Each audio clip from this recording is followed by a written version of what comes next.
কৃষ্ণ ভক্তমণ্ডলী, হে আমার প্রভু বাসুদেবের পুত্র শ্রীকৃষ্ণ, হে সর্বব্যাপী ভগবান, আমি তোমাকে আমার সশ্রদ্ধা প্রণাম জানাই। আমি ভগবান শ্রীকৃষ্ণের ধ্যান করি, কারণ তিনি পরম সত্য এবং প্রকাশিত ব্রহ্মাণ্ডের সৃষ্টি, পালন এবং ধ্বংসের সকল কারণের আদি কারণ। তিনি প্রত্যক্ষ অপরোক্ষভাবে সকল প্রকাশ সম্পর্কে সচেতন এবং তিনি স্বাধীন, কারণ তার বাইরে অন্য কোনো কারণ নেই। তিনি প্রথমে আদি জীব ব্রহ্মাজির হৃদয়ে বৈদিক জ্ঞান প্রদান করেছিলেন। তার দ্বারা মহান ঋষি এবং দেবতারা মায়ায় নিমজ্জিত হন, যেমন আগুনের দেখা জলের মায়াচিত্র বা জলের দেখা ভূমির মায়াচিত্র দ্বারা বিভ্রান্ত হন। কেবল তার কারণেই প্রকৃতির তিন গুণের প্রতিক্রিয়ার দ্বারা অস্থায়ীভাবে প্রকাশিত জড় জগৎগুলো বাস্তব বলে মনে হয়, যদিও সেগুলো অবাস্তব। তাই আমি তার ধ্যান করি।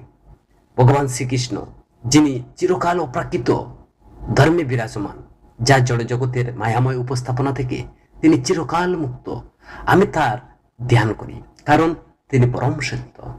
জড় জগতের সমস্ত ধর্মীয় কার্যকলাপকে সম্পূর্ণরূপে প্রত্যাখ্যান করে এই ভাগবত পুরাণ সর্বোচ্চ সত্যের প্রচার করে, যা সেই ভক্তদের দ্বারা বোধগম্য, যারা হৃদয় সম্পূর্ণরূপে শুদ্ধ।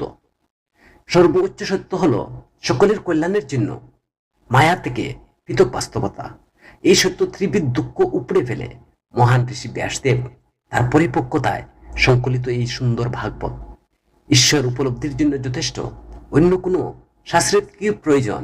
মনোযোগ সহকারে বিনীতভাবে ভাগবতের বার্তা শোনার সাথে সাথে জ্ঞানের এই সংস্কৃতির দ্বারা পরমেশ্বর ভগবান তার হৃদয়ে প্রতিষ্ঠিত হন। হে চিন্তাশীল মানুষ, বৈদিক সাহিত্যের কামনা পিকের পরিপক্ক ফল শ্রীমদ্ ভাগবত আস্বাদন করুন। এটি শ্রী শুকদেব গোস্বামীর ট্যুর থেকে নির্গত হয়েছে। এতে এই ফলটি আরো সুস্বাদু হয়ে উঠেছে, যদি এর অমৃত রস ইতিমধ্যে সকলের জন্য মুক্ত আত্মা সহ সুস্বাদু। একবার নৈমিষারণ্য বনে এক পবিত্র স্থানে ঋষি সৌনকের নেতৃত্বে মহান ঋষিরা ভগবান এবং তার ভক্তদের সন্তুষ্টির জন্য 1000 বছর ধরে এক মহান যজ্ঞ করার জন্য একত্রিত হয়েছিলেন। একদিন যজ্ঞের আগুন চালিয়ে শ্রীল সুত গোস্বামীকে সম্মানের আসন অর্পণ করে তাদের প্রাতকালীন কর্তব্য শেষ করার পর মহান ঋষিরা কিছু বিষয় সম্পর্কে অত্যন্ত শ্রদ্ধার সাথে জিজ্ঞাসা করেছিলেন। ঋষিরা বললেন, শ্রদ্ধেয় সুত গোস্বামী, আপনি সমস্ত পাপ থেকে সম্পূর্ণরূপে মুক্ত। তুমি ধর্মীয় জীবনের জন্য বিখ্যাত, সমস্ত শাস্ত্র, পুরাণ এবং ইতিহাস সম্পর্কেও পারদর্শী, কারণ তুমি সঠিক নির্দেশনায় সেগুলো পড়েছ, অধ্যয়ন করেছ, সেগুলো ব্যাখ্যাও করেছ। হে সুত গোস্বামী, জ্যেষ্ঠ পণ্ডিত বেদান্তবাদী হওয়ার কারণে তুমি ভগবানের অবতার ব্যাসদেবের জ্ঞানের সাথে পরিচিত। তুমি অন্যান্য ঋষিদের জানো, যারা সকলেই ধরনের বৌদ্ধ এবং আদিভৌতিক জ্ঞান সম্পূর্ণ পারদর্শী। আর হেতু তুমি বিনয়ী, তাই তোমার আধ্যাত্মিক গুরুরাও তোমাকে একজন ভদ্র শিষ্যের উপর প্রদত্ত সমস্ত অনুগ্রহ দান করেছেন। এতব তুমি তাদের কাছ থেকে বৈজ্ঞানিকভাবে যা কিছু শিখেছ তা আমাদেরকে বলতে পারো। বহু বছরের আশীর্বাদ প্রাপ্ত হয়ে সহজ বোধগম্য উপায়ে আমাদেরকে ব্যাখ্যা করুন। তুমি সাধারণ মানুষের জন্য পরম এবং চূড়ান্ত মঙ্গল কি তাও নির্ধারণ করো। হে শিক্ষিত, এই কলির যুগে মানুষের জীবনে প্রায় সবসময় স্বল্প স্থায়ী হয়। তারা চকলাটে অলস, প্রতবষ্ট, দুর্ভাগ্য, সর্বোপরি সর্বদা বিরক্ত। কলিযুগে মানুষের প্রায় সর্বদা অল্প আয়ু এবং সর্বোপরি তারা সবসময় রোগে আক্রান্ত। হে সুত গোস্বামী, তোমার উপর সকল আশীর্বাদ।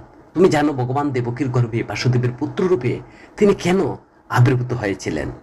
এবং সুত গোস্বামীকে আরো জিজ্ঞাসা করেন, আমরা ভগবানের ব্যক্তিত্ব এবং তার অবতার সম্পর্কে জানতে আগ্রহী। গুরুগণ, আচার্যগণ কর্তৃক প্রদত্ত শিক্ষাগুলো আমাদের ব্যাখ্যা করুন, কারণ সেগুলো বলার মাধ্যমে, শ্রবণ করার মাধ্যমে মানুষ উন্নত হয়। জন্ম মৃত্যুর জটিল জালে আটকে থাকা জীবেরা অবচেতনভাবে কৃষ্ণের পবিত্র নাম জপ করে তাৎক্ষণিকভাবে মুক্তি পেতে পারে, যাকে ভয়ের রূপে ভয় করা হয়। হে সুত, যে মহান ঋষিরা ভগবানের পাদপদ্মে সম্পূর্ণরূপে আশ্রয় গ্রহণ করেছেন, তারা তাদের সংস্পর্শে আসা ব্যক্তিদের তাৎক্ষণিকভাবে পবিত্র করতে পারে, যেখানে গঙ্গার জল দীর্ঘ সময় ধরে ব্যবহারের পরে পবিত্র করতে পারে। কে আছে যে জগলাটে কলির যুগে পাপ থেকে মুক্তির কামনা না করে? যে ভগবানের পুণ্যময় মহিমা শুনতে ইচ্ছুক নয়, তার দিব্য কর্মগুলো মহৎ এবং করুণাময়। এবং নারদের মতো মহান জ্ঞানীরা সেগুলো প্রশংসা করেছেন। এতেব দয়া করে আমাদেরকে সাথে কথা বলুন, যারা বিভিন্ন অবতারের সম্পর্কে আমাদেরকে শুনতে আগ্রহী। হে জ্ঞানী, দয়া করে আমাদের পরমেশ্বর ভগবানের বহু অবতারের দিব্য লীলা কথা বর্ণনা করুন। পরমেশ্বর ভগবান নিয়ন্ত্রক ভগবানের এই ধরনের শুভ লীলা কথা অভ্যন্তরীণ শক্তির দ্বারা সম্পাদিত হয়। আমরা ভগবানের দিব্যলীলা শুনতে কখনো ক্লান্ত হই না, যিনি প্রার্থনার দ্বারা মহিমান্বিত, যারা তার যে অতীন্দ্রিয় সম্পর্কের স্বাদ অর্জন করেছে, তারা প্রতিটি মুহূর্তে তার লীলা শ্রবণ করে উপভোগ করেন। ভগবান শ্রীকৃষ্ণ বলরামের সাথে মানুষের মতো খেলা করেছিলেন, তাই তিনি অনেক অতি মানবীয় কাজ করেছিলেন।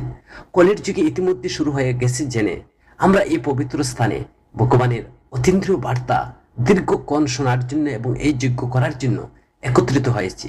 আমরা মনে করি যে আমরা তোমার মঙ্গলের সাথে সাক্ষাৎ করেছি।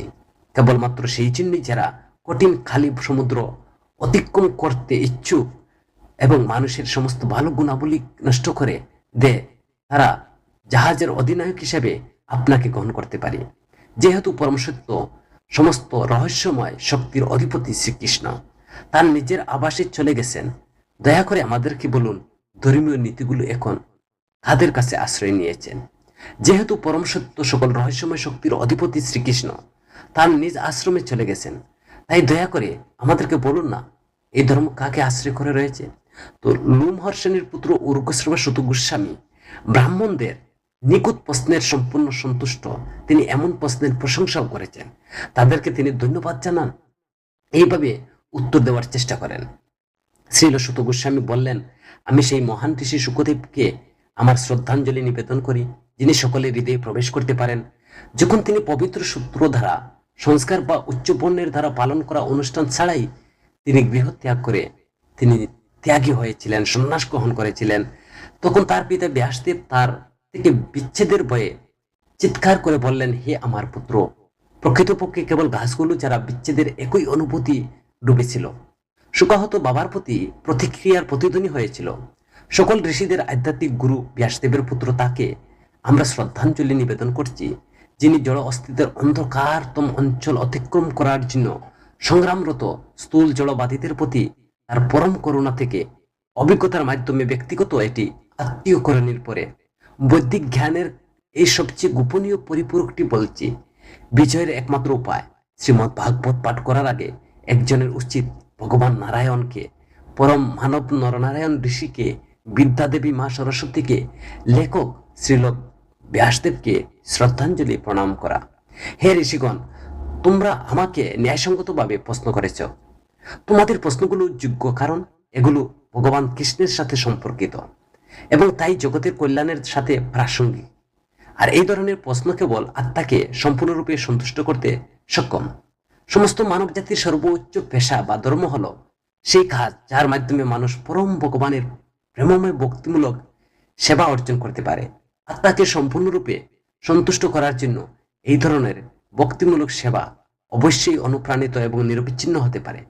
ভগবান শ্রীকৃষ্ণের প্রতি ভক্তিমূলক সেবার প্রদানের মাধ্যমে একজন ব্যক্তি তাৎক্ষণিকভাবে কারণহীন জ্ঞান এবং জগৎ থেকে বিচ্ছিন্নতা অর্জন করেন। একজন মানুষ তার নিজের অবস্থান অনুসারে সে পেশাগত কার্যকলাপ করে, তা কেবল অকেজ শ্রম, যদি না সে গুলো ভগবানের বার্তার প্রতি আকর্ষণ জন্মায়। সমস্ত পেশাগত কর্মকাণ্ড অবশ্যই চূড়ান্ত মুক্তির জন্য, এগুলো কখনো বস্তুগত লাভের জন্য করা উচিত নয়। ঋষিদের মতে যিনি চূড়ান্ত পেশাগত সেবায় নিযুক্ত আছেন, তার কখনো ইন্দ্রিয় তৃপ্তি অর্জনের জন্য বস্তুগত লাভ ব্যবহার করা উচিত নয়। জীবনের আকাঙ্ক্ষা কখনো ইন্দ্রিয় তৃপ্তির দিকে পরিচালিত করা উচিত নয়।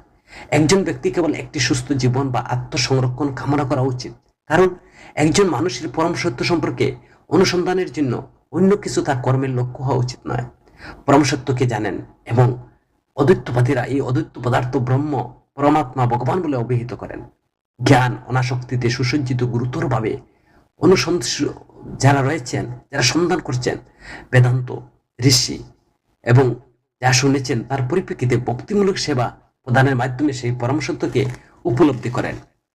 হে দ্বিজ শ্রেষ্ঠ, সিদ্ধান্তের উপনীত হয়েছে যে বর্ণভেদ জীবনে সুশৃঙ্খলা অনুসারে নিজের পেশার জন্য নির্ধারিত কর্তব্য পালনের মাধ্যমে সর্বোচ্চ সিদ্ধি অর্জন করা সম্ভব।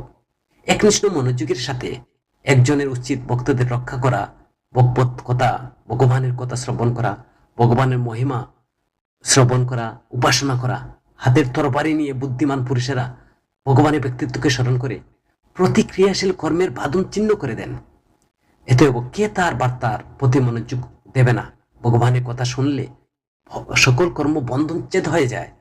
হে দ্বিজ শ্রেষ্ঠ ঋষিগণ, সমস্ত পাপ থেকে সম্পূর্ণরূপে মুক্ত ভক্তদের সেবা করা মহান সেবা।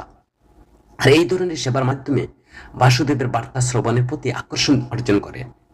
ভগবান শ্রীকৃষ্ণ, যিনি সকলের হৃদয়ে পরমাত্মা, সত্যবাদী ভক্তের হিতৈষী, সে ভক্তের হৃদয়ে থেকে বস্তুগত ভোগের আকাঙ্ক্ষা দূর করেন।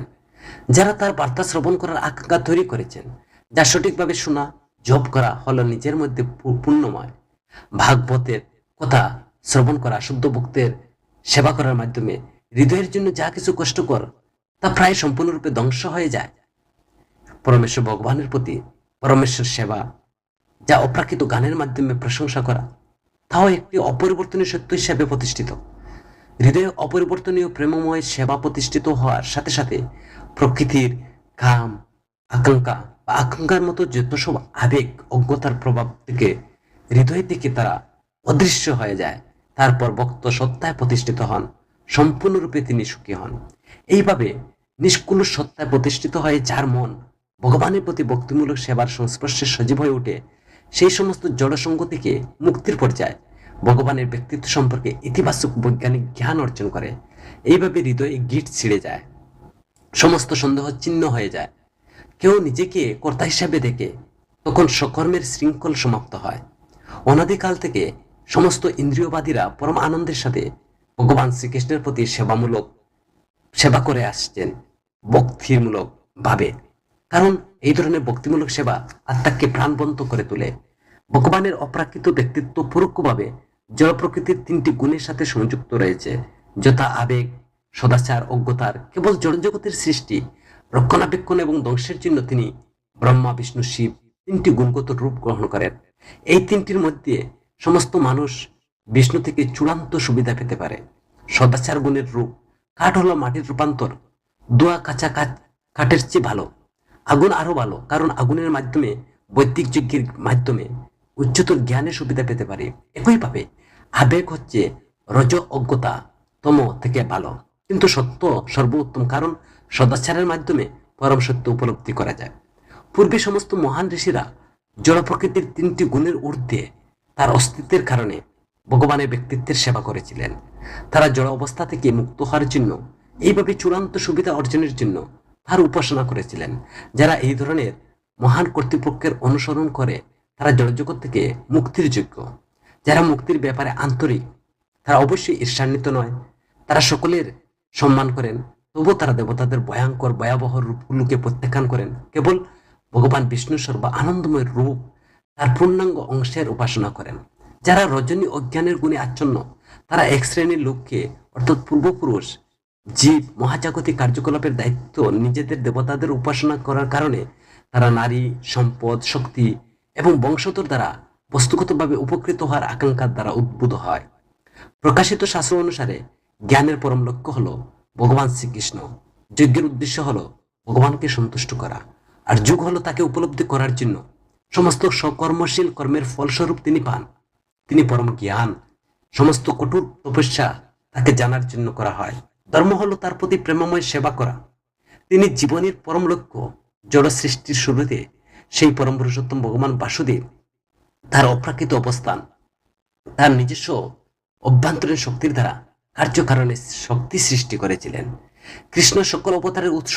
সুত গোস্বামী বলছেন, সৃষ্টির শুরুতে ভগবান প্রথমে পুরুষ অবতারের বিশ্বরূপে নিজেকে বিস্তৃত করেছিলেন। জড় সৃষ্টির জন্য সমস্ত উপাদান প্রকাশ করেছিলেন। এইভাবে প্রথমে জড়কর্মে 16টি নীতির সৃষ্টি করেছিলেন।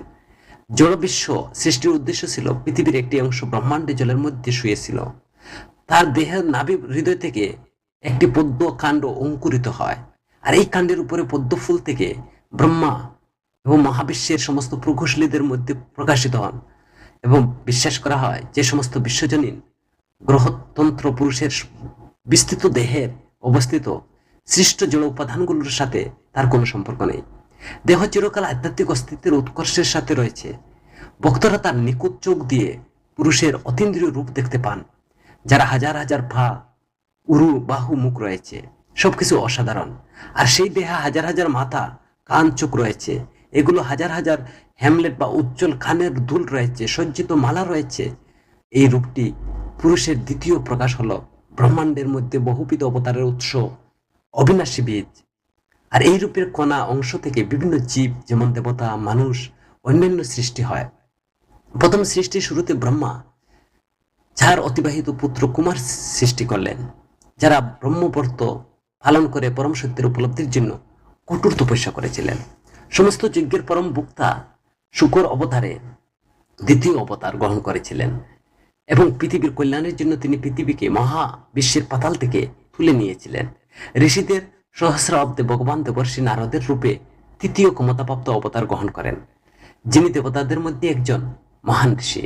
তিনি ভক্তিমূলক সেবার সাথে সম্পর্কিত নিষ্ফল কর্মকে অনুপ্রাণিত করে এমন বেদের ব্যাখ্যা সংগ্রহ করেছিলেন। চতুর্থ অবতার ভগবান ধর্মরাজ স্ত্রী যমরাজ্যের পুত্র নর এবং নারায়ণ হয়েছিলেন। এইভাবে তিনি ইন্দ্রিয়গুলো নিয়ন্ত্রণ করার জন্য কঠোর দৃষ্টান্ত তপস্যা করেছিলেন। ভগবান কপিল দেব পঞ্চম অবতার, সিদ্ধ প্রাণীদের মধ্যে শ্রেষ্ঠ। তিনি আসরিক ব্রাহ্মণকে সৃজনশীল উপাদান অধিবিদ্যার ব্যাখ্যা দিয়েছিলেন, কারণ সময়ের সাথে সাথে এই জ্ঞান হারিয়ে গিয়েছিল। ষষ্ঠ অবতার পরশুরাম পুরুষের অবতার হচ্ছে অত্রির পুত্র। তিনি অনুসূয়ার গর্ভ থেকে জন্মগ্রহণ করেছিলেন, যিনি অবতারের জন্য প্রার্থনা করেছিলেন। তিনি অর্লক, প্রহ্লাদ, অন্যান্য যদু, হৈয় ইত্যাদির কাছে পরমেশ্বরের বিষয়ে কথা বলেছিলেন।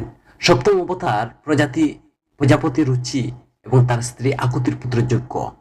স্বয়ম্বর মনু পরিবর্তনের সময় তিনি সময়কাল নিয়ন্ত্রণ করেছিলেন এবং তার পুত্র যমের মতো দেবতারা তাকে সহায়তা করেছিল।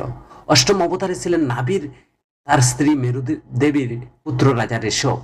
এই অবতারে ভগবান পূর্ণতার পথ দেখিয়ে দিয়েছিলেন, যা তার অনুসরণ করে যারা তাদের ইন্দ্রিয়গুলো সম্পূর্ণরূপে নিয়ন্ত্রণ করেছেন। জীবনে সকল স্তরে সম্মানিত হে ব্রাহ্মণগণ, নবম অবতার ঋষির প্রার্থনায় ভগবান এক রাজা পৃথু দেহ গ্রহণ করেছিলেন। বিভিন্ন ফসল উৎপাদনের জন্য জমি চাষ করেছিলেন, আর সেই কারণে পৃথিবী সুন্দর, আকর্ষণীয় ছিল। চাক্ষুষ মনোযুগের পরে যখন সম্পূর্ণ প্লাবিত হয়েছিল, পৃথিবী জলের গভীরে ছিল, তখন ভগবান একটি মাছের রূপ ধারণ করেছিলেন। বৈবশত মনুকে রক্ষা করেছিলেন, তাকে একটি নৌকায় তুলে রেখেছিলেন। ভগবানের একাদশ অবতার একটি কচ্ছপ রূপ ধারণ করেছিলেন, যার কুলস মন্দার রাচল পাহাড়ের একটি কেন্দ্র হিসেবে কাজ করেছিল, যা বিশ্বজগৎ ঈশ্বরবাদী নাস্তিকদের দ্বারা মন্থন দণ্ড হিসেবে ব্যবহৃত হচ্ছিল। দ্বাদশ অবতারে ভগবান ধন্বন্তরী রূপে আবির্ভূত হয়েছিলেন। ত্রয়োদশ অবতারে তিনি একজন নারী মনোমুগ্ধ সৌন্দর্য দ্বারা নাস্তিকদের আকৃষ্ট করেছিলেন, দেবতাদের অমৃত পান করতে দিয়েছিলেন। চতুর্দশ অবতারে ভগবান নৃসিংহ রূপ দেবে আবির্ভূত হয়েছিলেন। তার নখ দিয়ে নাস্তিক হিরণ্যকশিপুরের শক্তিশালী দেহকে দ্বিখণ্ডিত করেছিলেন, ঠিক যেমন একজন চতুর্বেদের বিতের মতো। পঞ্চদশ অবতারে ভগবান একজন ভামন রূপ ধারণ করে এবং মহারাজ বলির কর্তৃক আয়োজিত যজ্ঞক্ষেত্রে পরিদর্শন করেছিলেন। যদিও তিনি মনে প্রাণে ত্রিগ্রহের রাজ্য পুনরুদ্ধার করতে ইচ্ছুক ছিলেন, তবুও তিনি কেবল 3 ধাপ জমি দান চেয়েছিলেন, মাত্র 3 পা। ভগবান ষোড়শ অবতারে ভগবানের ভৃগুপতি হিসেবে 21 বার প্রশাসনিক শ্রেণীর ক্ষত্রিয় বিনাশ করেছিলেন। ব্রাহ্মণদের বুদ্ধিমান শ্রেণীর বিরুদ্ধে তার বিদ্রোহের কারণে তার উপর ক্ষুব্ধ হয়েছিলেন। এরপর ভগবান সপ্তদশ অবতার শ্রীলোক বিহাসদেব পরাশর মুনির মাধ্যমে সত্যবতীর গর্ভে আবির্ভূত হন। তিনি এক বেদকে বিভিন্ন শাখা উপশাখায় বিভক্ত করেন, কারণ দেখেন সাধারণ মানুষ কম বুদ্ধিমান। অষ্টাদশ অবতারে ভগবান রাজা রাম রূপে আবির্ভূত হন, দেবতাদের জন্য কিছু আনন্দদায়ক কাজ করার জন্য। তিনি ভারত মহাসাগরে নিয়ন্ত্রণ করে, তারপর সমুদ্রের উপরে অবস্থিত যে অসুর রাজা রাবণকে হত্যা করে অতি মানবীয় শক্তি প্রদর্শন করেন। ঊনবিংশত এবং বিংশতম অবতারে ভগবান বিঞ্চি যদুবংশীয় পরিবারের মধ্যে ভগবান রাম এবং ভগবান কৃষ্ণরূপে আবির্ভূত হন। এইভাবে তিনি এই জগতের ভার দূর করেন। তারপর কলিযুগের শুরুতে ভগবান গয়া প্রদেশে অঞ্জনার পুত্র ভগবান বুদ্ধ রূপে আবির্ভূত হবেন, কেবল বিশ্বস্ত ঈশ্বরবাদীদের প্রতি ঈর্ষান্বিতদের বিভ্রান্ত করার উদ্দেশ্যে। দুটো যুগের মিলনে সৃষ্টির প্রভু কল্কি অবতার রূপে জন্মগ্রহণ করবেন, বিষ্ণু যশার পুত্র হবেন। আর এই সময় পৃথিবীর প্রায় সমস্ত শাসক লুণ্ঠনকারীদের পরিণত হবে। হে ব্রাহ্মণগণ, ভগবানের অবতারগণের অসংখ্য, যেমন জলের অক্ষয় উৎস থেকে প্রবাহিত হয়, সমস্ত ঋষি মনু দেবতা, মনুর বংশধর, যারা বিশেষভাবে শক্তিশালী ভগবানের পূর্ণাঙ্গ অংশের অংশ। এর মধ্যে প্রজাপতির অন্তর্ভুক্ত। উপরে উল্লেখিত সমস্ত অবতার ভগবানের পূর্ণাঙ্গ অংশের সম্পূর্ণ অংশ, কিন্তু তিনি ভগবান শ্রীকৃষ্ণ হলেন আদি পুরুষ ভগবান। অসুর দ্বারা যখন কোনো বিশৃঙ্খলা সৃষ্টি হয়, তখন সকল গ্রহে গ্রহে আবির্ভূত হন এবং তিনি তার ভক্তদেরকে রক্ষা করার জন্য অবতার গ্রহণ করেন। যে ব্যক্তি সকলের সকাল সন্ধ্যায় ভগবানের কথা বা ভগবানের রহস্যময় আবির্ভাব লীলা পাঠ করে সমস্ত দুঃখ থেকে মুক্তি পায়। ভগবান বিরাট বিশ্বরূপ জড়জগতের আবির্ভূত হয় এটি কম বুদ্ধিমান বা ভগবানের রূপ থাকার ধারণা সাথে কাইয়ে নিতে সক্ষম করার জন্য। বাস্তবে ভগবান কোনো বস্তুগত রূপ নেই, মেঘ এবং ধুলো বাতাস বহন করে। কিন্তু কম বুদ্ধিমান ব্যক্তিরা যে আকাশ মেঘলা, বায়ু নোংরা, একইভাবে আত্মার উপর জড় যে শারীরিক অবস্থান বা রয়েছে, তো সেই শারীরিক আরেকটি আমাদের ধারণা স্থাপন করে। রূপের এই স্থূল ধারণার বাইরে আরেকটি সূক্ষ্ম ধারণা, যা আনুষ্ঠানিক আকারহীন, অদৃশ্য, অশ্রুত, অপ্রকাশিত। তো জীবনের এই সূক্ষ্মতার বাইরে তার রূপ রয়েছে, অন্যথায় বারবার জন্ম নিতে হতো না। যখন একজন ব্যক্তির আত্মা উপলব্ধির মাধ্যমে অনুভব করেন যে স্থূল এবং সূক্ষ্ম উভয় দেহের শুদ্ধ আত্মার সাথে কোনো সম্পর্ক নেই, তখন তিনি নিজেকে ভগবান দেখতে পান। যদি মায়াময় শক্তি হ্রাস পায়, ভগবানের কৃপায় জীব জ্ঞানের সম্পূর্ণরূপে সমৃদ্ধ হয়, তাহলে তিনি তৎক্ষণাৎ আত্মোপলব্ধি আলোকিত হন। এইভাবে নিজের মহিমায় অবস্থিত এইভাবে জ্ঞানী ব্যক্তিরা অজাত নিষ্ক্রিয় প্রাণীর জন্ম কার্যকলাপ বর্ণনা করেন, যা বৈদিক সাহিত্যে অদৃশ্য। তিনি হৃদয়ের প্রভু ভগবান, যার কার্যকলাপ সর্বদা নিষ্কলঙ্ক, 6 ইন্দ্রিয়ের অধিপতি, 6টি ঐশ্বর্যের অধিকারী, সম্পূর্ণরূপে সর্বশক্তিমান। তিনি প্রকাশিত ব্রহ্মাণ্ডের সৃষ্টি করেন এবং তিনি রক্ষণাবেক্ষণ করেন, সামান্যতম ক্ষতি না করেই তা ধ্বংস করেন। প্রতিটি জীবের মধ্যে আছেন তিনি স্বাধীন, জ্ঞানের স্বল্প ভাণ্ডারযুক্ত। ভগবানের রূপ, নাম, কার্যকলাপ, অতীন্দ্রিয় প্রকৃতি জানতে পারে না যারা অজ্ঞানী। যিনি নাটকের অভিনেতার মতো অভিনয় করছেন, অনুমান করা হয় তার কথায় এই ধরনের কথা প্রকাশ করতে পারে না। যারা ভগবান শ্রীকৃষ্ণের পাদপদ্মের প্রতি নিঃশর্ত নিরবিচ্ছিন্ন অনুকূল সেবা প্রদান করেন, কেবল তারাই ব্রহ্মাণ্ডের স্রষ্টা, পূর্ণ মহিমা, শক্তি, অতীন্দ্রিয়তা জানতে পারেন। যিনি তার হাতের রথের চাকা বহন করেন। এই পৃথিবীতে এই ধরনের অনুসন্ধানের মাধ্যমে কেবল একজন সফল এবং সম্পূর্ণ জ্ঞানী হতে পারেন, কারণ এই ধরনের অনুসন্ধান সমস্ত ব্রহ্মাণ্ডের মালিক ভগবান প্রতি অপ্রাকৃত পরম আনন্দময় প্রেমের আহ্বান জানায়। জন্ম মৃত্যুর ভয়াবহ যে পুনরাবৃত্তি থেকে শতভাগ মুক্তির নিশ্চয়তা দেওয়া। শ্রীমদ্ ভাগবত হলো পরমেশ্বর ভগবানের সাহিত্যিক অবতার, শাব্দিক অবতার। এটি ভগবানের অবতার শ্রীল ব্যাসদেব দ্বারা সংকলিত। এটি সকল মানুষের পরম মঙ্গলের জন্য সর্বাত্মকভাবে সর্ব আনন্দদায়ক, সর্বসিদ্ধ। শ্রীল ব্যাসদেব তার পুত্রের হাতে তুলে দিয়েছিলেন, যিনি স্বসাধনাকারীর মধ্যে সবচেয়ে বেশি সম্মানিত। বৈদিক সাহিত্য ইতিহাসের মূল অংশ আহরণ করার পরে ব্যাসদেবের পুত্র শুকদেব গোস্বামী তার পালাক্রমে ভাগবত মহান সম্রাট পরীক্ষিতের হাতে তুলে দিয়েছিলেন, যিনি গঙ্গার তীরে ঋষির দ্বারা পরিবেষ্টিত ছিলেন এবং অন্য পানি গ্রহণ না করে মৃত্যুর অপেক্ষায় ছিলেন। আর এই ভাগবত সূর্যের মতো উজ্জ্বল, ধর্ম, জ্ঞান ইত্যাদি সহ ভগবান কৃষ্ণের নিজের দামে প্রস্থানের ঠিক পরে এই ভাগবতের উদ্ভব হয়েছিল। কলির যুগের এই অজ্ঞতার ঘন অন্ধকার কারণে যারা দৃষ্টি হারিয়ে ফেলেছে, তারা এই পুরাণ থেকে আলো পাবে। হে মহাজ্ঞানী ব্রাহ্মণগণ, যখন শুকদেব গোস্বামী সেখানে সম্রাট পরীক্ষিতের উপস্থিতি ভাগবত পাঠ করেছিলেন, আমি সেখানে গভীরভাবে আমি সেই কথা শ্রবণ করেছিলাম। আর একইভাবে তারই করুণায় আমি সেই মহান শক্তিশালী ঋষির কাছ থেকে ভাগবত শিখেছিলাম। এখন আমি আপনাকে ঠিক সেই জিনিসটি শোনাবার চেষ্টা করব, যা আমি তার কাছ থেকে শিখেছি এবং যেভাবে আমি এটি উপলব্ধি করেছি। শ্রীমদ্ ভাগবতের প্রথম স্কন্ধের 4র্থ অধ্যায়ে নারদ মুনির আবির্ভাব। ব্যাসদেব বললেন, শুত গোস্বামীর এই কথা শুনে সেই দীর্ঘ যজ্ঞ অনুষ্ঠানে অংশগ্রহণকারী সকল ঋষিদের মধ্যে প্রবীণ জ্ঞানী নেতা সৌনক মুনি শুত গোস্বামীকে নিম্নলিখিতভাবে সম্বোধন করে অভিনন্দন জানালেন। সৌনক বললেন, হে শুত গোস্বামী, যারা কথা বলতে এবং আবৃত্তি করতে পারেন, তাদের মধ্যে আপনি সবচেয়ে ভাগ্যবান এবং সম্মানিত। দয়া করে শ্রীমদ্ ভাগবতের পবিত্র বাণীটি বলুন, যা মহান শক্তিশালী ঋষি শুকদেব গোস্বামী বলেছিলেন। এটি কোনো সময়ে বা কোনো স্থানে প্রথম শুরু হয়েছিল, কেন এটি গ্রহণ করা হয়েছিল, মহান ঋষি কৃষ্ণদ্বৈপায়ন ব্যাস কোথা থেকে এই সাহিত্য রচনা করার অনুপ্রেরণা পেয়েছিলেন? তার পুত্র ছিলেন একজন মহান ভক্ত, একজন ভারসাম্যপূর্ণ অদ্বৈতবাদী, যার মন সর্বদা অদ্বৈতবাদে নিবদ্ধ ছিল। তিনি জাগতিক কার্যকলাপের অতীন্দ্রিয় ছিলেন, কিন্তু অপ্রকাশিত থাকার কারণে তিনি একজন অজ্ঞ ব্যক্তির মতো দেখাচ্ছিলেন। শ্রী ব্যাসদেব যখন তার পুত্রের পিছনে পিছনে যাচ্ছিলেন, তখন নগ্ন স্নানরত সুন্দরী যুবতীরা তাদের শরীরের কাপড় দিয়ে ডেকে রাখল।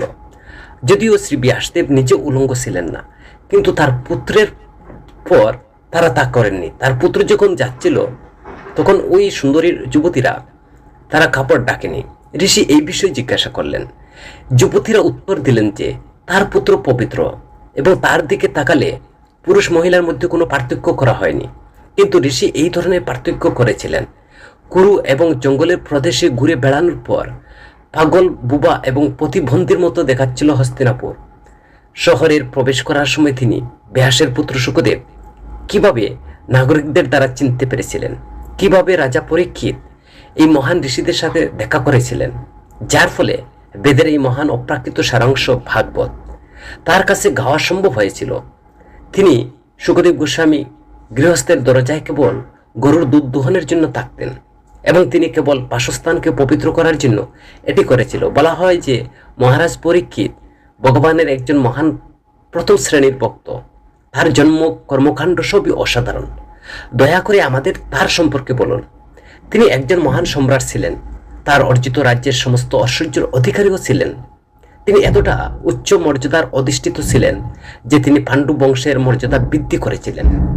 কেন তিনি তার গঙ্গার তীরে বসে মৃত্যু পর্যন্ত উপবাস করার জন্য তিনি সবকিছু ত্যাগ করেছিলেন। তিনি এতটা মহান সম্রাট ছিলেন যে তার সমস্ত শত্রু এসে তার পায়ে প্রণাম করত, আর তার সমস্ত সম্পদ তার নিজস্ব সুবিধার জন্য ত্যাগ করতেন। তিনি যৌবন এবং শক্তিতে পরিপূর্ণ ছিলেন। তার রাজকীয় ঐশ্বর্য ছিল যা ত্যাগ করা কঠিন ছিল। কেন তিনি সবকিছু ত্যাগ করতে চেয়েছিলেন? এমনকি তার জীবনও। যারা ভগবানের উদ্দেশ্যে নিবেদিত প্রাণ, তারা কেবল অন্যদের কল্যাণ, উন্নয়ন, সুখের জন্য বেঁচে থাকেন। তারা কোনো স্বার্থপরতার জন্য বাঁচে না। তাই সম্রাট পরীক্ষিত যদিও পার্থিব সম্পদের প্রতি সমস্ত আসক্তি থেকে মুক্ত ছিলেন, তবুও তিনি কিভাবে নশ্বর দেহ ত্যাগ করতে পারেন, যা অন্যদের আশ্রয়স্থল ছিল? আমরা জানি যে বেদের কিছু অংশ ছাড়া আপনি সকল বিষয়ের অর্থের বিশেষজ্ঞ, এবং এইভাবে আমরা আপনাকে যে সমস্ত প্রশ্নের উত্তর দিয়েছি তার উত্তর আপনি স্পষ্টভাবে ব্যাখ্যা করতে পারবেন। সুত গোস্বামী বলছেন, যখন তৃতীয় সহস্রাব্দের সাথে মিলিত হয়েছিল, তখন মহান ঋষি ব্যাসদেব বসুর কন্যা সত্যবতীর গর্ভে পরাশরের গর্ভের জন্মগ্রহণ করেছিলেন। একসময় ব্যাসদেব সূর্য উদয়ের সাথে সাথে সরস্বতীর জলে তার প্রভাত স্নান করেছিলেন। তিনি একা। তিনি জীবনের সকল স্তর বা স্তরে মানুষের কল্যাণের জন্য চিন্তা ভাবনা করেছিলেন। তিনি দেখেছিলেন যে বেদের উল্লেখিত ত্যাগগুলো হলো মানুষের পেশা শুদ্ধ করার উপায়, এবং এই প্রক্রিয়াটি সহজ করার জন্য তিনি একটি বেদকে 4 ভাগে ভাগ করেছিলেন, যাতে সেগুলো মানুষের মধ্যে প্রসারিত হয়। জ্ঞানের মূল উৎস 4টি বিভাগ আলাদা তৈরি করা হয়েছিল, কিন্তু পুরাণে উল্লেখিত ঐতিহাসিক তথ্য প্রমাণিক গল্পগুলোকে পঞ্চম বেদ বলা হয়। বেদ 4টি বিভাগে বিভক্ত হওয়ার পৈল ঋষি ঋগ্বেদের অধ্যাপক, যমুনি সামবেদের অধ্যাপক, একমাত্র বৈশ্যপায়ন যজুর্বেদের দ্বারা তিনি মহিমান্বিত হন। সুমন্ত মুনি অঙ্গিরা, যিনি অত্যন্ত নিষ্ঠার সাথে নিযুক্ত ছিলেন, তাকে অথর্ববেদের দায়িত্ব দেওয়া হয়েছিল। আর আমার বাবা লোমহর্ষণ পুরাণ ঐতিহাসিক নথিপত্রের উপর ন্যস্ত ছিলেন, সুত গোস্বামী বললেন। আর এই সমস্ত পণ্ডিত ব্যক্তিরা তাদের নিজস্ব বেদ তাদের অনেক শিষ্য প্রপিতামহ এবং প্রপিতামহদের কাছে প্রদান করেছিলেন। এইভাবে বেদের অনুসারে নিজ নিজ শাখা উদ্ভব হয়েছিল। এইভাবে মহান ঋষি ব্যাসদেব তিনি অজ্ঞ জনসাধারণের প্রতি দয়ালু বেদ সম্পাদনা করেছিলেন, যাতে কম বুদ্ধিসম্পন্ন পুরুষের দ্বারা আত্মীকরণ করা যায়। করুণা বশবর্তী হয়ে মহান ঋষি মনে করেছিলেন যে এটি পুরুষদের জীবনে চূড়ান্ত লক্ষ্য অর্জন সক্ষম করবে। তো এইভাবে তিনি নারী, শ্রমিক, দ্বিজাতের বন্ধুদের জন্য মহাভারত নামক মহান ঐতিহাসিক আখ্যানটি তিনি সংকলন করেছিলেন। হে দ্বিজ ব্রাহ্মণগণ, তবুও তার মন সন্তুষ্ট ছিল না। যদিও তিনি সকল মানুষের সার্বিক কল্যাণের জন্য নিজেকে নিযুক্ত করেছিলেন, তো এইভাবে ঋষির অন্তরে অসন্তুষ্ট হয়ে তৎক্ষণাৎ চিন্তা করতে শুরু করলেন, কারণ তিনি ধর্মের মর্ম জানতেন। তিনি নিজের মনে বললেন, আমি কঠোর নিয়মানুবর্তির অধীনে এবং বেদ অধ্যয়ন, গুরু যজ্ঞবিধির নিষ্ঠার সাথে পূজা করেছি। আমি নিয়ম মেনে চলেছি। মহাভারত ব্যাখ্যার মাধ্যমে গুরুর উত্তরাধিকারী গুরুত্ব দেখিয়েছি, যার মাধ্যমে এমনকি নারী, শূদ্র, অন্যান্য দ্বিজাতির বন্ধু ধর্মের পথ দেখাতে পারে। আমি অসম্পূর্ণ বোধ করছি, যদিও আমি নিচে বেদের প্রয়োজনীয় সব কিছু দিয়ে সম্পূর্ণ সজ্জিত। এর কারণ হতে পারে যে আমি ভগবানের ভক্তিমূলক সেবার কথা বিশেষভাবে উল্লেখ করিনি, যা পূর্ণ প্রাণীর অভ্রান্ত ভগবানের উভয়ের কাছে প্রিয়। যেমনটি আগে উল্লেখ করা হয়েছিল, নারদ সরস্বতী নদীর তীরে কৃষ্ণ দৈপায়ন ব্যাসদেবের কুটিরে পৌঁছলেন, ঠিক যেমন ব্যাসদেব তার ত্রুটিগুলোর জন্য তিনি অনুতপ্ত ছিলেন। শ্রী নারদমুনির শুভ আগমনে শ্রী ব্যাসদেবের শ্রদ্ধার সাথে উঠে তার উপাসনা করেছিলেন। তাকে স্রষ্টার ব্রহ্মাজির সম্মান শ্রদ্ধা জানিয়েছিলেন। ভাগবতের প্রথম স্কন্ধের ৫ম অধ্যায়ে নারদ শ্রীমৎ ভাগবতের ব্যাসদেবের জন্য নির্দেশনাবলী প্রদান করেন। সত্য গোস্বামী বলছিলেন, এইভাবে দেবতার মধ্যে ঋষি নারদ তিনি স্পষ্টতই হাসতে হাসতে ব্রাহ্মণদের মধ্যে অর্থাৎ বেদব্যাস ঋষিকে সম্বোধন করলেন। পরাশরের পুত্র ব্যাসদেবকে সম্বোধন করে নারদ জিজ্ঞাসা করলেন, আপনি কি দেহ বা মনকে আত্ম উপলব্ধির বিষয় হিসাবে চিহ্নিত করে সন্তুষ্ট? আপনার জিজ্ঞাসা পূর্ণ ছিল, আপনার অধ্যয়ন ভালোভাবে সম্পূর্ণ হয়েছিল, এতে কোনো সন্দেহ নেই যে আপনি একটি মহান এবং বিস্ময়কর গ্রন্থ মহাভারত প্রস্তুত করেছেন, যা সমস্ত ধরনের বৌদ্ধিক্রমকে বিশদভাবে ব্যাখ্যা করে পূর্ণ। আপনি নৈর্ব্যক্তিক ব্রহ্ম এবং সেখান থেকে প্রাপ্ত জ্ঞানের বিষয়টি সম্পূর্ণরূপে বর্ণনা করেছেন। এত কিছুর পরেও কেন আপনি হতাশ হবেন এই ভেবে যে আপনি অসম্পূর্ণ? শ্রী ব্যাসদেব বললেন, তুমি আমার সম্পর্কে যা বলেছ তা সম্পূর্ণ সঠিক। এত কিছুর পরেও আমি শান্ত নই, তাই আমি তোমাকে আমার অসন্তুষ্টির মূল কারণ সম্পর্কে জিজ্ঞাসা করছি। কারণ তুমি একজন অসীম জ্ঞানী মানুষের কারণ, তুমি একজন ব্রহ্মার সন্তান, যিনি জন্মগ্রহণ করেছেন জাগতিক পিতামাতাই ছাড়া। হে প্রভু, রহস্যময় সবকিছু তোমার জানা, কারণ তুমি জড়জগতের স্রষ্টা, ধ্বংসকারী, আধ্যাত্মিক জগতের রক্ষক, আদি পুরুষোত্তম ভগবানের উপাসনা করো, যিনি জড় প্রকৃতির ৩ গুণের অতীন্দ্রিয়। সূর্যের মতো তোমার মঙ্গল ত্রিলোকে সর্বত্র ভ্রমণ করতে পারে এবং বায়ুর মতো তুমি সকলের অভ্যন্তরীণ অঞ্চলে প্রবেশ করতে পারো।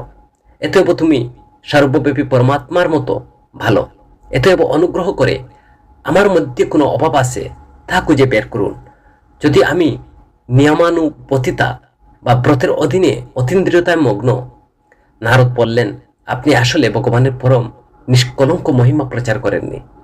যে দর্শনে ভগবানের অতীন্দ্রিয় ইন্দ্রিয়গুলো সন্তুষ্ট করে না, তা মূল্যহীন বলে বিবেচিত হয়। যদিও মহান ঋষি আপনি ধর্মীয় অনুষ্ঠান থেকে শুরু করে 4টি নীতি খুব বিস্তৃতভাবে বর্ণনা করেছ, তবু আপনি পরমেশ্বর ভগবান বাসুদেবের মহিমা বর্ণনা করনি। যে শব্দগুলো ভগবানের মহিমা বর্ণনা করে না, যিনি একা সমগ্র বিশ্বজগতের পরিবেশকে পবিত্র করতে পারেন, সেগুলোকে সাধু ব্যক্তিরা কাকের তীর্থ বলে মনে করেন। যেহেতু সর্বসিদ্ধ ব্যক্তিরা পরমেশ্বর ভগবানের বাসিন্দা, তাই তারা সেখানে কোনো আনন্দ পান না। অন্যদিকে যে সাহিত্য অসীম পরমেশ্বর ভগবানের নাম, খ্যাতি, রূপ, লীলা ইত্যাদি পরমেশ্বর ভগবানের মহিমা বর্ণনার পরিপূর্ণ, তাই একটি ভিন্ন সৃষ্টি যা এই পৃথিবীর ভুল নির্দেশিত সভ্যতার পাপী জীবনে বিপ্লব আনার লক্ষ্যে অতীন্দ্রিয় শব্দ পরিপূর্ণ। এই ধরনের অতীন্দ্রিয় সাহিত্য যদিও অসম্পূর্ণভাবে রচিত, সম্পূর্ণ সৎপুরুষদের দ্বারা শ্রবণ, গাওয়া, গ্রহণ করা হয়। আত্ম উপলব্ধির জ্ঞান যদি সমস্ত জড় সম্পৃক্তি থেকে মুক্ত, অভ্রান্ত ধারণা ছাড়া ভালো দেখা যায় না, তাহলে যেসব সকামী কর্মকাণ্ড শুরু থেকে স্বাভাবিকভাবে কষ্টকর, ক্ষণস্থায়ী, যদিও সেগুলো ভগবানের ভক্তিমূলক সেবার জন্য ব্যবহার না করা হয়, তাহলে তার কি অর্থ? হে ব্যাসদেব, তোমার দৃষ্টিতে সম্পূর্ণরূপে নিখুঁত, তোমার সুখ্যাতি নিষ্কলঙ্ক, তুমি প্রতিজ্ঞায় দৃঢ় এবং সত্যবাদিতায় অবস্থিত। এবং এইভাবে তুমি সমস্ত জড়বন্ধন থেকে সাধারণভাবে মানুষের মুক্তির জন্য সমাধিতে ভগবানের লীলা সম্পর্কে চিন্তা করতে পারো। তুমি যা বর্ণনা করতে চাও ভগবানের দৃষ্টি থেকে পৃথক, তা কেবল ভিন্ন ভিন্ন রূপ, নাম, ফলাফল নিয়ে মনকে উত্তেজিত করে। যেমন বাতাস কোনো বিশ্রামস্থলবিহীন নৌকাকে উত্তেজিত করে, সাধারণ মানুষ স্বাভাবিকভাবে বুক করতে আগ্রহী। তুমি ধর্মের নামে তাদেরকে সেই উৎসাহিত করেছ। এটি সত্যি নিন্দনীয় এবং সম্পূর্ণ অযৌক্তিক। যেহেতু তারা তোমার নির্দেশে পরিচালিত হয়, তাই তারা ধর্মের নামে এই ধরনের কার্যকলাপ গ্রহণ করবে, নিষেধাজ্ঞার তোয়াক্কা করবে না। পরমেশ্বর ভগবান সীমাহীন। কেবলমাত্র একজন অত্যন্ত বিশেষজ্ঞ ব্যক্তি, যিনি বস্তুগত সুখের কার্যকলাপ থেকে অবসরপ্রাপ্ত, তিনি আধ্যাত্মিক মূল্যবোধের এই জ্ঞান বোঝার যোগ্য। এতএব যারা জড়জগতের আসক্তির কারণে এতটা ভালো অবস্থানে নেই, তাদের তোমার মঙ্গল ধারা পরমেশ্বর ভগবানের অতীন্দ্রিয় কার্যকলাপের বর্ণনার মাধ্যমে অতীন্দ্রিয় উপলব্ধির পথ দেখানো উচিত। যে ব্যক্তি ভগবানের ভক্তিমূলক সেবা নিয়োজিত হওয়ার জন্য তার জড় পেশা ত্যাগ করেছেন, সে কখনো কখনো অপরিণত অবস্থায় পড়ে যেতে পারে, তবুও তার ব্যর্থ হওয়ার কোনো আশঙ্কা নেই। অন্যদিকে একজন অভক্ত যদিও সম্পূর্ণরূপে পেশাগত কর্তব্যে নিয়োজিত কিছু লাভ না করে না, যারা প্রকৃতপক্ষে বুদ্ধিমান, দার্শনিকভাবে আগ্রহী, তাদের কেবল সেই উদ্দেশ্যমূলক লক্ষ্যের জন্য প্রচেষ্টা করা উচিত, যা সর্বোচ্চ গ্রহ ব্রহ্মলোক থেকে সর্বনিম্ন গ্রহ পাতাল পর্যন্ত তারা ঘুরে বেড়ান। এবং ঘুরে বেড়ানো পাওয়া যায় না। ইন্দ্রিয় ভোগ থেকে প্রাপ্ত সুখের কথা বলতে গেলে সময়ের সাথে সাথে এটি স্বয়ংক্রিয়ভাবে পাওয়া যেতে পারে। ঠিক যেমন সময়ের সাথে সাথে আমরা দুঃখ পাই, যদি আমরা তাদের কামনা করি না। আমার প্রিয় ব্যাস যদি ভগবানের কৃষ্ণের ভক্ত কখনো কখনো কোনোভাবে পতিত হন, তবুও তিনি অবশ্যই অন্যদের ফলদায়ক কর্মী ইত্যাদি মতো জড় অস্তিত্বের মধ্যে দিয়ে যান না। কারণ যে ব্যক্তি একবার ভগবানের পাদপদ্মের স্বাদ উপভোগ করেছেন, তিনি বারবার সেই পরমানন্দ স্মরণ করা ছাড়া আর অন্য কিছুই করতে পারেন না। পরমেশ্বর ভগবান নিজে এই বিশ্বজগৎ, এবং তবুও তিনি তার দূরে। তার কাছ থেকে কেবল এই মহাজাগতিক প্রকাশ উদ্ভূত হয়েছে, তার মধ্যে একটি অবস্থিত। বিনাশের পরে এটি তার কাছে প্রবেশ করে। আপনার সদাত্মা এই সম্পর্কে সবকিছু জানেন। আমি কেবল একটি সারসংক্ষেপ দিয়েছি। তোমার মঙ্গলের পূর্ণ দৃষ্টি আছে। তুমি নিজেই পরমাত্মা ভগবানকে জানতে পারো, কারণ তুমি ভগবানের পূর্ণাঙ্গ অংশ হিসেবে উপস্থিতি। যদিও তুমি জন্মহীন, তবুও তুমি এই পৃথিবীতে সকল মানুষের মঙ্গলের জন্য আবির্ভূত হয়েছ। এতএব দয়া করে পরমেশ্বর ভগবান শ্রীকৃষ্ণের অপ্রান্ত লীলাগুলো আরো স্পষ্টভাবে বর্ণনা করো। জ্ঞানী মহলে ইতিবাচকভাবে এই সিদ্ধান্ত পৌঁছেছে যে জ্ঞানের অগ্রগতি অপ্রান্ত উদ্দেশ্য, যেমন তপস্যা, বেদ অধ্যয়ন, ত্যাগ, স্তব, গান, ধান, ভগবানের অপ্রান্ত বর্ণনা সমাপ্ত হয়, যাকে প্রচন্দের কবিতায় সংজ্ঞায়িত করা হয়েছে। হে মুনি, গত সহস্রাব্দে আমি বেদান্তের নীতি অনুসরণকারী ব্রাহ্মণদের সেবায় নিয়োজিত একজন দাসীর পুত্র হিসেবে আমি জন্মগ্রহণ করেছিলাম। বর্ষার 4 মাস যখন তারা একসাথে বসবাস করেছিল, তখন আমি তাদের ব্যক্তিগত সেবায় নিযুক্ত ছিলাম।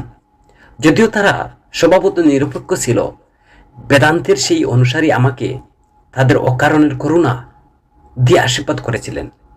আমার কথায় আমি আত্মনিয়ন্ত্রণশীল ছিলাম এবং খেলাধুলার প্রতি আমার কোনো আকর্ষণ ছিল না, যদিও আমি ছেলে ছিলাম। তাছাড়া আমি দুষ্টামি ছিলাম না বা দুষ্টামি করতাম না, প্রয়োজনে চেয়ে বেশি কথাও বলতাম না। একবার তাদের অনুমতিক্রমে আমি তাদের খাবার অবশিষ্ট অংশ গ্রহণ করেছিলাম এবং এইভাবে আমার সমস্ত পাপ তৎক্ষণাৎ মুছে ফেলা হয়েছিল। এইভাবে নিযুক্ত হওয়ার ফলে আমি হৃদয়ে পবিত্র হয়ে উঠি এবং সেই সময় অতীন্দ্রিয়বাদীর স্বভাব আমার কাছে আকর্ষণীয় হয়ে ওঠে। হে ব্যাসদেব, সেই সান্নিধ্যে, সেই মহান বেদান্তবাদীদের করুণায় আমি তাদের ভগবান শ্রীকৃষ্ণের আকর্ষণীয় কার্যকলাপ বর্ণনা করতে শুনতে পেতাম। এইভাবে মনোযোগ সহকারে শ্রবণ করার সাথে সাথে ভগবানের ব্যক্তিত্বের শ্রবণের প্রতি আমার আগ্রহের প্রতিটি পদক্ষেপের বৃদ্ধি পেয়েছে। হে মহান ঋষি, ভগবানের ব্যক্তিত্ব স্বাদ পাওয়ার সাথে সাথে ভগবানের শ্রবণের প্রতি আমার মনোযোগ অটল ছিল। আমার রুচি বিকাশের সাথে সাথে আমি বুঝতে পারি যে কেবল আমার অজ্ঞতার আমি স্থূল সূক্ষ্ম আবরণ গ্রহণ করেছি, কারণ ভগবান এবং আমি উভয় অতীন্দ্রিয়। এইভাবে দুটি ঋতুতে, বর্ষাকাল, শরৎকাল, আমি মহান প্রাণ ঋষিদের ক্রমাগত ভগবান হরির এর নির্বেজাল মহিমা কীর্তন শুনতে সুযোগ পেয়েছিলাম। আমার ভক্তিমূলক সেবা প্রবাহ শুরু হওয়ার সাথে সাথে রজনী অজ্ঞানের গুণে আবরণগুলো অদৃশ্য হয়ে গেল। আমি এই ঋষিদের প্রতি অত্যন্ত অনুরক্ত ছিলাম। আমি আচরণের কোমল ছিলাম এবং তাদের সেবায় আমার সমস্ত ভাব মুছে ফেলা হয়েছিল। আমার হৃদয়ের প্রতি আমার দৃঢ় বিশ্বাস ছিল। আমি ইন্দ্রিয়গুলোকে বশীভূত করেছিলাম। আমি শরীর মন দিয়ে তাদের কঠোরভাবে অনুসরণ করেছিলাম। তারা যখন চলে যাচ্ছিলেন তখন সেই ভক্তি বেদান্তবিদরা, যারা দরিদ্র হৃদয়ে আত্মার প্রতি অত্যন্ত করুণাময়, আমাকে সবচেয়ে গোপন বিষয়ে শিক্ষা দিয়েছিলেন, যা স্বয়ং ভগবান দ্বারা নির্দেশিত। আর সেই গোপন জ্ঞানের মাধ্যমে আমি সবকিছু স্রষ্টা, পালনকর্তা, সংহারকর্তা ভগবান শ্রীকৃষ্ণের শক্তির প্রভাব সম্পর্কে স্পষ্টভাবে বুঝতে পেরেছিলাম। এটি জেনে কেউ তার কাছে ফিরে যেতে পারে এবং ব্যক্তিগতভাবে তার সাথে দেখা করতে পারে। হে ব্রাহ্মণ ব্যাসদেব, জ্ঞানীরা সিদ্ধান্ত নিয়েছেন যে সমস্ত সমস্যা দুঃখ দূর করবার সর্বোত্তম প্রতিকার হলো নিজের কর্মকাণ্ডকে পরমেশ্বর ভগবানের সেবায় উৎসর্গ করা। হে সতাত্মা, চিকিৎসাগতভাবে প্রয়োগ করা কোনো জিনিস কি সেই একই জিনিসের কারণে সৃষ্ট রোগ নিরাময় করে না? সুতরাং যখন একজন মানুষ সমস্ত কর্মকাণ্ড ভগবানের সেবায় উৎসর্গ করা হয়, তখন সে সমস্ত কর্মকাণ্ড বা কর্মবৃক্ষের ধ্বংসকারী হয়ে ওঠে।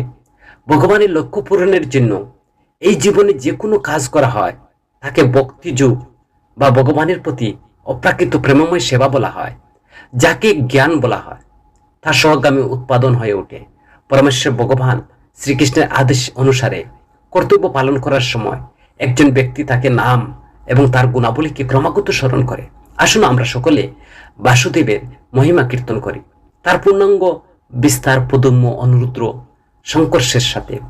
এইভাবে তিনি প্রকৃত দ্রষ্টা, যিনি পরমেশ্বর ভগবান বিষ্ণুর অলৌকিক যে শব্দ রূপের উপাসনা করেন, যার কোনো জড় রূপ নেই। হে ব্রাহ্মণ, এইভাবে পরমেশ্বর ভগবান কৃষ্ণ আমাকে প্রথম বেদের গোপন অংশের প্রদত্ত ভগবানের অলৌকিক জ্ঞান, তারপর আধ্যাত্মিক ঐশ্বর্য, তারপর অন্তরঙ্গ প্রেমময় সেবা প্রদান করেছিলেন। এতএব দয়া করে আপনার বেদ সম্পর্কে জ্ঞানের মাধ্যমে আপনি যে সর্বশক্তিমান ভগবানের কার্যকলাপ শিখেছেন তা বর্ণনা করুন, কারণ এটি মহান জ্ঞানী ব্যক্তিদের আকাঙ্ক্ষা পূরণ করবে, একই সাথে সাধারণ মানুষের দুঃখ কষ্ট দূর করবে। যারা সর্বদা জড় যন্ত্রণায় ভুগছে, প্রকৃতপক্ষে এই ধরনের দুঃখের মধ্যে মুক্তি পাওয়া কোনো উপায় নেই। তো শ্রীমদ্ ভাগবতের প্রথম স্কন্ধের 6ষ্ঠ অধ্যায় সুত গোস্বামী বললেন, হে ব্রাহ্মণগণ, শ্রী নারদের জন্ম কার্যকলাপ সম্পর্কে সমস্ত কিছু শুনে ঈশ্বরের অবতার সত্যবতীর পুত্র ব্যাসদেব নিম্নলিখিতভাবে জিজ্ঞাসা করলেন। ব্যাসদেব বললেন, আপনার বর্তমান জন্মের আগে বৈজ্ঞানিক অতীন্দ্রিয় জ্ঞানের শিক্ষাদানকারী মহান ঋষিদের প্রস্থানের পর আপনি কি করেছিলেন? হে ব্রহ্মার পুত্র, দীক্ষা গ্রহণ করার পর আপনি কিভাবে আপনার জীবন অতিবাহিত করেছিলেন? যথাসময়ে আপনার পুরানো শরীর ত্যাগ করে আপনি কিভাবে এই দেহ লাভ করেছিলেন? এই মহান ঋষি, সময় যথাসময়ে সবকিছু ধ্বংস করে দেয়। তাহলে ব্রহ্মার এই দিনে আগে ঘটে যাওয়া এই বিষয়বস্তুটি কিভাবে আপনার স্মৃতিতে এখন তাজা সময়ের দ্বারা অক্ষত?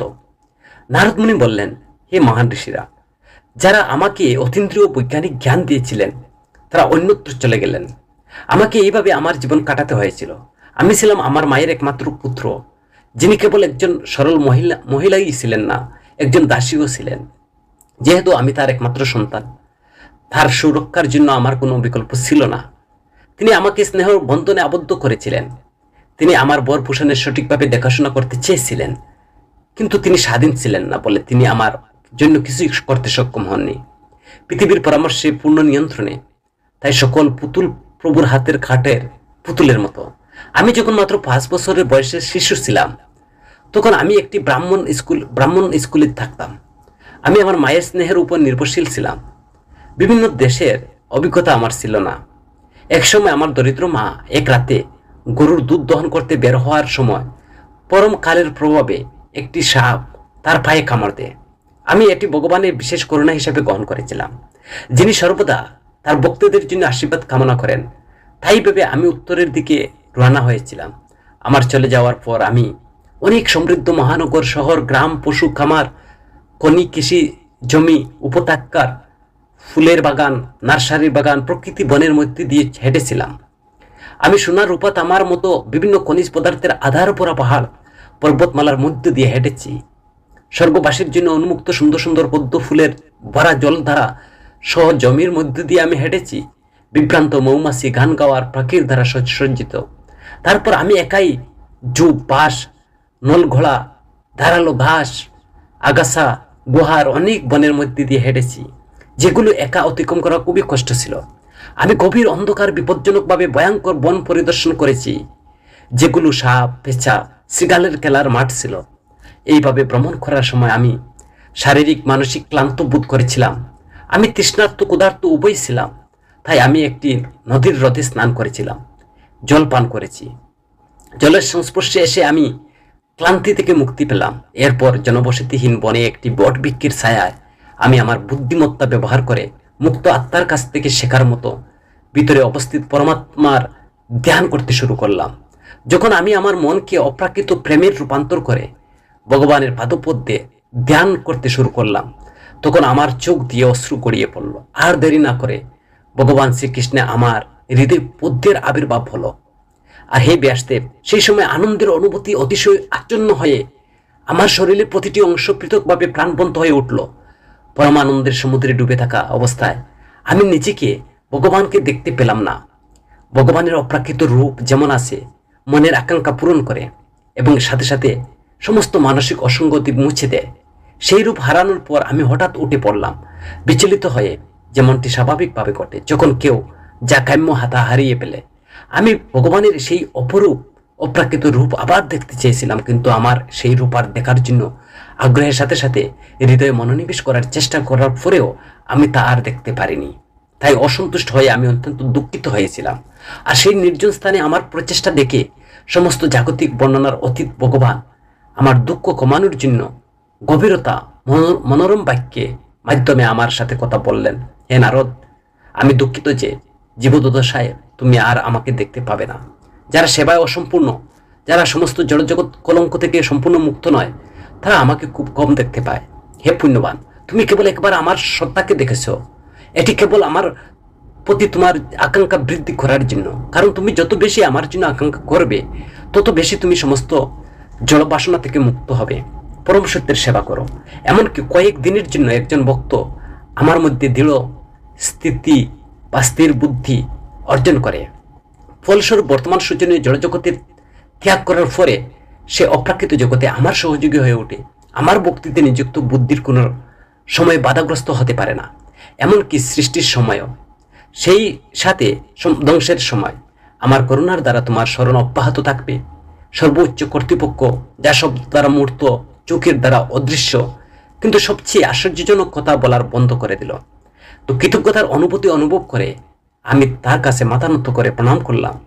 এই আমি জড়জগতের সমস্ত আনুষ্ঠানিকতা উপেক্ষা করার বরাবরের জপের মাধ্যমে ভগবানের পবিত্র নাম খ্যাতি জপ করতে শুরু করি। ভগবানের এই জপ অপ্রাকৃত লীলা স্মরণ করার আশীর্বাদ স্বরূপ। এইভাবে আমি সম্পূর্ণরূপে সন্তুষ্ট, বিনীত, ঈর্ষান্বিত হয়ে সমগ্র পৃথিবী ভ্রমণ করেছি। আর তাই হে ব্রাহ্মণ ব্যাসদেব, যথাসময়ে আমি, যিনি কৃষ্ণের চিন্তায় সম্পূর্ণরূপে মগ্ন ছিলেন এবং যার কোনো আসক্তি ছিল না, সমস্ত জড়কলঙ্কের থেকে সম্পূর্ণরূপে মুক্ত হয়ে মৃত্যুর মুখোমুখি হয়েছিলাম, কারণ বিদ্যুৎ এবং আলোক একই সাথে ঘটে। ভগবানের ব্যক্তিত্ব একজন সহযোগীর উপযুক্ত একটি অতীন্দ্রিয় দেহ পেয়ে আমি 5টি জড় উপাদান দিয়ে তৈরি শরীর ত্যাগ করেছি। আর এইভাবে সমস্ত অর্জিত কর্ম ফল বন্ধ হয়ে গেছে। সহস্রাব্দের শেষে যখন ভগবানের ব্যক্তিত্ব, ভগবান নারায়ণ ধ্বংসের জলে শুয়েছিলেন, তখন ব্রহ্মা সমস্ত সৃজনশীল উপাদান সহ তার মধ্যে প্রবেশ করতে শুরু করেছিল। আমি তার শ্বাস প্রশ্বাসের মাধ্যমে প্রবেশ করেছি। 16 বছর পরে যখন ব্রহ্মা ভগবানের ইচ্ছায় পুনরায় সৃষ্টির জন্য জেগে উঠলেন, তখন মরীচির মতো সমস্ত ঋষিরা, অঙ্গিরা, অত্রি ইত্যাদি ভগবানের দিব্য দেহ সৃষ্ট হয়েছিল। এবং আমিও সেই সময় সর্বশক্তিমান বিষ্ণুর কৃপায় অপ্রাকৃত জড়জগতের 3 ভাগের সর্বোচ্চ কোনো বাধা ছাড়াই ভ্রমণ করি, কারণ আমি ভগবানের অবিচ্ছিন্ন ভক্তিমূলক সেবায় নিবন্ধ। আমি ভ্রমণ করি, ক্রমাগত ভগবানের মহিমা অপ্রাকৃত বার্তা গাই, যন্ত্রটি কম্পিত করি যা অপ্রাকৃত শব্দের ভরপুর, যা ভগবানের কৃষ্ণ আমাকে দিয়েছিলেন। পরমেশ্বর ভগবান শ্রীকৃষ্ণ, যার মহিমা কর্মকাণ্ড শুনতে আনন্দদায়ক, আমি তার পবিত্র কর্মকাণ্ড কীর্তন শুরু করার সাথে সাথে আমার হৃদয় আসনে আবির্ভূত হন, যেমন আহ্বান করা হয়েছে। আমি ব্যক্তিগতভাবে অনুভব করেছি যে যারা সর্বদা তার বিষয়গুলোর সাথে ইন্দ্রিয় সংস্পর্শে আকাঙ্ক্ষার কারণে উদ্বেগ পরিপূর্ণ, তারা সবচেয়ে উপযুক্ত নৌকায় অজ্ঞতা সমুদ্রের অতিক্রম করতে পারেন।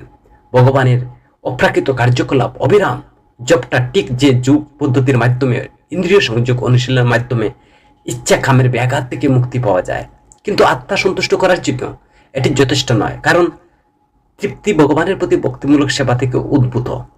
আপনি যেমন জিজ্ঞাসা করেছিলেন, আমি এইভাবে আত্মা উপলব্ধির জন্য আমার জন্ম, আমার কর্মকাণ্ডের ব্যাখ্যা করেছি, আর এই সমস্ত কিছু আপনার ব্যক্তিগত সন্তুষ্টির জন্য সহায়ক হবে।